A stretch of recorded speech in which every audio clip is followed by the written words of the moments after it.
going. Keep going. Keep going. About right there. About right there. So to scale, that is, if you were to like zoom out and look, this is what the distance between the Earth and the Moon would look like. It's quite the distance. It's not some like short distance. Y'all are good. Do you want candy? I'll take it after. Take it after? All right.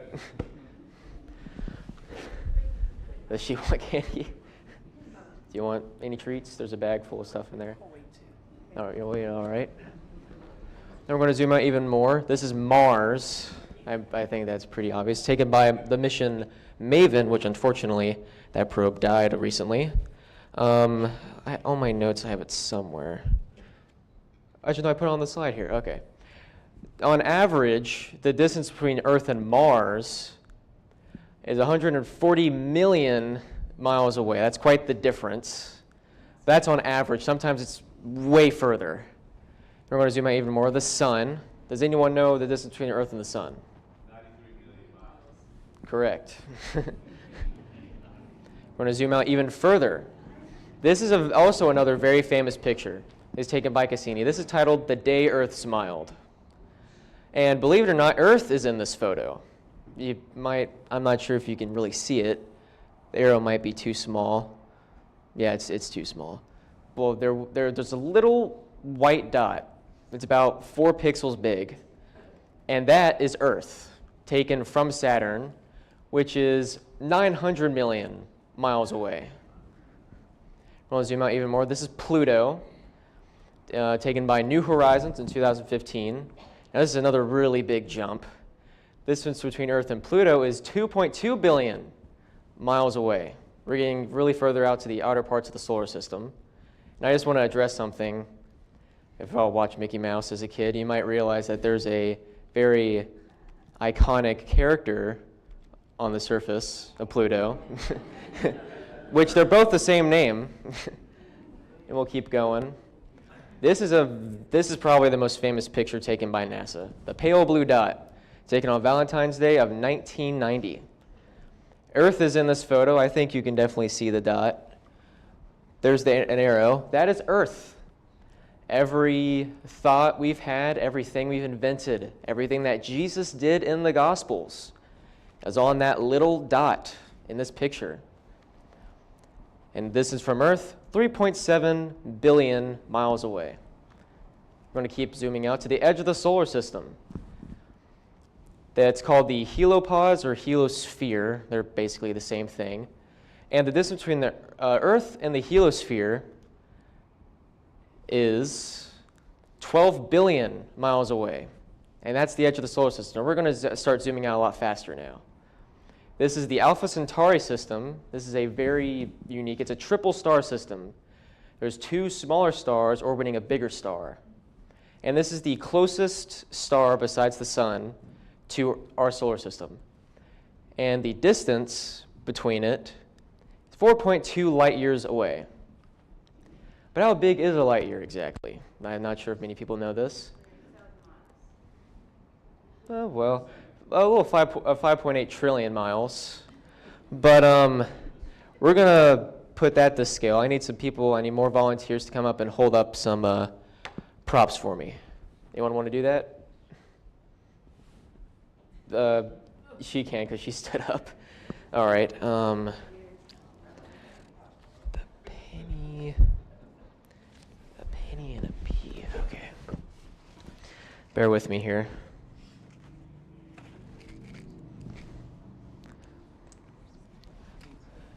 I need you to hold this Lego piece. And then, I know it's in here. There it is. And I need you to hold this penny. All right. So let me look at my notes here real quick. If the solar system were shrunk to the size of that penny, hold it up, it's pretty small, a light year would be about 80 to 100 meters. But if we were to shrink the solar system to the size of that Lego piece, which on my notes is around the size of a pea, it would be around 2,000 feet, which from here is to the Lexus dealership on Savannah Highway. it's pretty far, and that's all I need. And if you want to grab a treat out of the bag, you can. Not the widest of variety, but I think many people like those. Now we're going to zoom out even more. The Milky Way galaxy. This is not a real image, but this is what we suspect the Milky Way galaxy to look like. That little dot, or the arrow there, points towards where the sun is located, and the diameter of our galaxy is 128,000 light years across. But believe it or not, our galaxy is actually really small compared to other galaxies. I don't have it on my notes, but I think there's some galaxies that are like 10 million light years across, which is quite the difference. I'm going to zoom out even more. This is the first ever real picture taken of a black hole, taken by NASA from the Event Horizon Space Telescope. This is the center of the M87 galaxy. Now the size of this black hole, it's a really small black hole. It's 24 million miles across. But that is small compared to other black holes we have discovered. Let's see here. I need more volunteers. You can come up again, and you can come up. I need you to hold a CD of Night at the Museum. And then I need you to hold the basketball again. So the basketball represents one of the largest black holes we ever discovered, named Ton 618. And our CD here represents the Milky Way galaxy. These are to scale of how big these objects are. But if we were to use the largest black hole we've ever discovered, which is named Phoenix A, the Milky Way the solar system is now the size of this dime. So the largest black hole is quite large. I think it was, is it on here? Oh, it is. The Phoenix A is 366 billion miles across. Y'all are done. If you want a treat, you can grab one. All right. We're going to keep zooming out. Oh, I didn't see that. My pictures aren't loading. Okay, well, I was going to have a real map of what the solar system looked like, but I guess it's not there. So if we keep zooming out further and further, the universe looks like this. Now, does anyone know what this is called? I know Daddy knows what it's called. Do you know what it's called? You don't remember? We talked about this an hour ago. Okay. It is called the cosmic web. It's the mere structure of the universe. All these little spiderweb-looking things are made of galaxies. This was discovered from deep space mapping and simulations, and we discovered that this is indeed what the universe would look like if you zoomed out far enough. This is obviously not a real image. Now, why do I show you these things? Let me look here. I tell you how big the universe is because do you know who's bigger than all this stuff? God is, yes. And he's not some large distance or a long space mission away. He's a prayer away. Mm-hmm. All right, now we'll keep going. Here's some pictures and all that. Now, number 2, how complicated the universe is. I obviously had to include this picture in there. This is a picture called Starman, taken by SpaceX on a test flight. Now, Starman here got the opportunity to look at Earth from space in a Tesla Roadster. Now, obviously, there's a lot more than just a big pile of rock. I had to include that picture, too. And this is, if we were to make the Earth's magnetic field and some stuff visible, this is what it would look like. So the sun has these things called solar flares. And they hit what is called the Earth's magnetic field, which is linked to our poles. And those solar flares make energy funnel to these poles, which makes something called the aurora borealis, or the northern lights, all the way made from the sun. And, oh, here we go. Now, this is not what the solar system really looks like. And if this picture will load, It didn't load. Oh, here it is. This is a real, or a put to scale of what the solar system really looks like. Every asteroid, every planet, every comet, every dwarf planet is in this picture. We keep zooming in and zooming in. There's so many little dots. There's millions, maybe even billions of asteroids and dwarf planets. So many things. And then here's a picture I took from one of NASA's websites. This is a map of the asteroid belt. Every blue dot there is an asteroid that we know of. There could be more, but we haven't found them all yet. And then obviously the helipause, it protects us from cosmic radiation, which if it didn't protect us from that, we would all be dead. So praise God for giving us that. And there's many other things in the Milky Way galaxy that we have discovered. Here's a GIF I got. Does anyone know what this is? Anyone know what this is? Does it look familiar or pop something into your head? Okay, well this is called a pulsar, but it can also be called a neutron star. But if we were to put this to a real definition, it would be sadly called a failed black hole. It's when so this is the remnants of a star after a supernova. Its core didn't quite condense enough, so it's now just this spinning rapidly fast, but not quite a black hole. This is the Crab Nebula, taken by the Hubble Space Telescope. Does anyone know what this is? It's not a nebula. It formed in a different way. Does anyone know what this is? Ring any bells? No? Well, this can also be called a supernova, which is when a star just explodes at the end of its life, and then somewhere in there, there's a neutron star, or a black hole. We don't know. This is Sagittarius A. This is a real image of the Milky Way center, our galaxy center. And it also could be called a hypernova, which is how a black hole is formed. In this case, the star condensed enough to turn into a black hole. I forgot what the limit was called, but there's a limit to how far you can shrink something. And then this is the James Webb Deep Field. I thought the picture of the Hubble Deep Field was in here. But I'm going to show you something here. So this piece of sky, this picture, is taken from a piece of sky. If you were to put a grain of sand on the tip of your finger, hold it out like this, that little piece of sky that sand takes up is this picture. There's thousands of galaxies in just this photo. And there's countless. We don't even know how many galaxies there are in the universe. So why do I tell you these things? I tell you how complicated the universe is because it can spark curiosity for you to explore and discover new things about God's creation. Like how NASA and the former USSR did.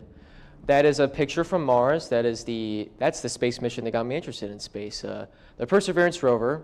And that is one of the few pictures ever taken of the surface of Venus, taken by Venera 14. This is Enceladus, one of Saturn's moons. And this is one of Jupiter's moons, Ganymede. There are countless other things, so many complicated things that we can discover that God has put right before us.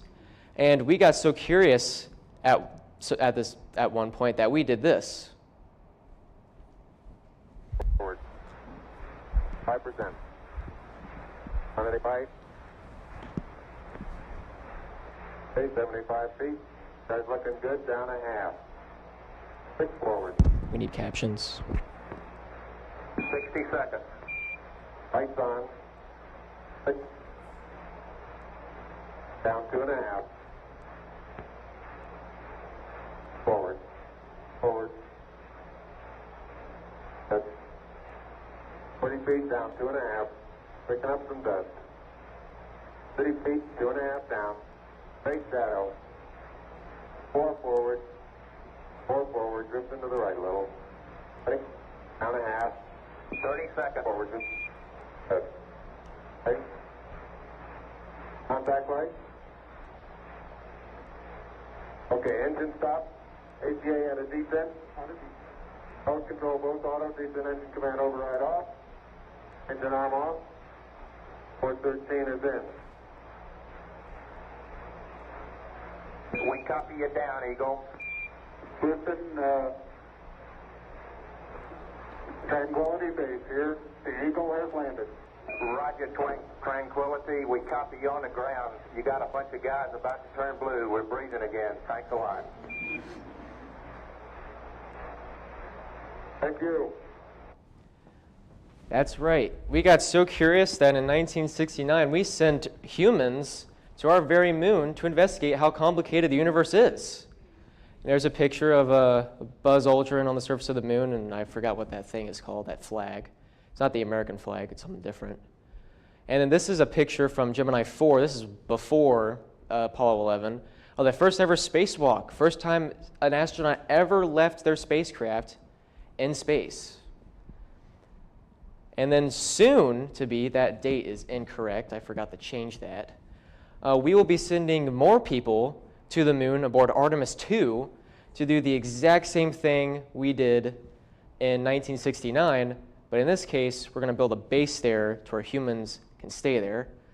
There's a picture of the crew, and that's the rocket. It's actually in April now, unfortunately, because of rocket problems. And now we're going on to number 3, the main message. How are we important in the vastness of space? Because obviously space is huge. We're little specks. Why are we important? Well, it's very simple.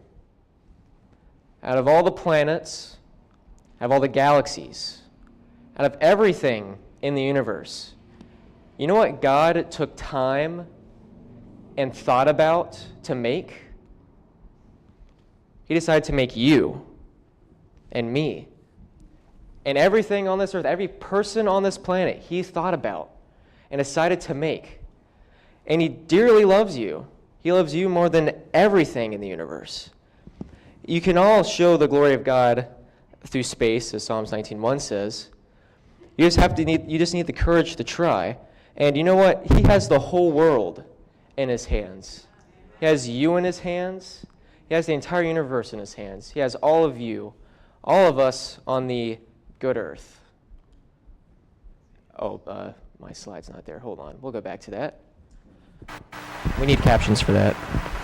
We are now approaching lunar sunrise, and for all the people back on Earth, the crew of Apollo 8 has a message that we would like to send to you. In the beginning, God created the heaven and the earth. And the earth was without form and void, and darkness was upon the face of the deep.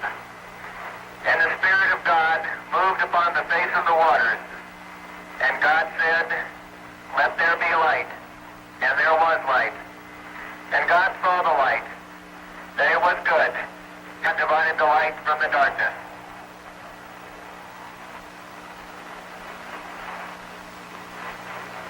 And God called the light day, and the darkness he called night, and the evening and the morning was the first day.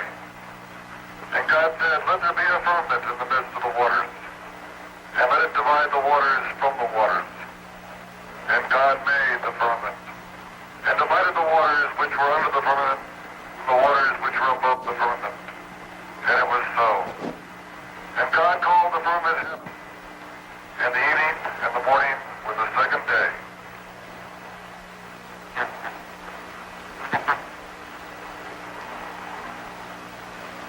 And God said, "Let the waters under the heaven be gathered together into one place, and let the dry land appear." And it was so. And God called the dry land earth, and the gathering together of the waters called he seas. And God saw that it was good. And from the crew of Apollo 8, we close with good night, good luck, a Merry Christmas, and God bless all of you on the good earth. That was one of the first many global broadcasts to the entire planet.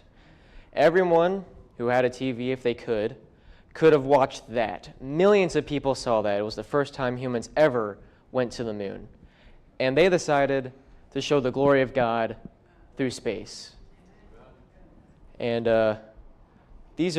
that's one of the astronauts. Jim Lovell, he flew aboard Gemini 7 and 12, and he was one of the astronauts that read the Bible on that mission I just showed you. And he was a Christian. And soon to be, Victor Glover, he flew on SpaceX Crew 1, and he will soon be flying on Artemis 2. He is the first astronaut ever to have communion on the International Space Station. And he decided to show the glory of God through space. So I urge all of you, y'all are one of the most important, most beautiful creatures that God has ever made. All of you are one of the most important things in God's eyes. And remember, He is just a prayer away. And we may be small physically, but we can be big spiritually. And then we'll close with a song. There we go.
I'll close this with prayer. Bow your heads, close your eyes. Dear Lord, you really are indescribable.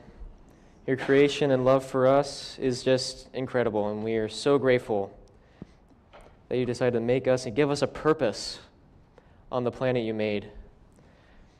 And Lord, I hope that everyone here tonight may have learned something, and they remember everything, and they remember that every time they look up into the stars, your handiwork is right before us. And hope everyone has a good night, and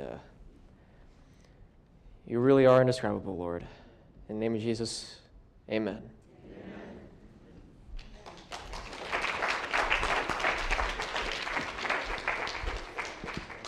We still have lots of treats here. If you want something, come and get it. First come, first serve.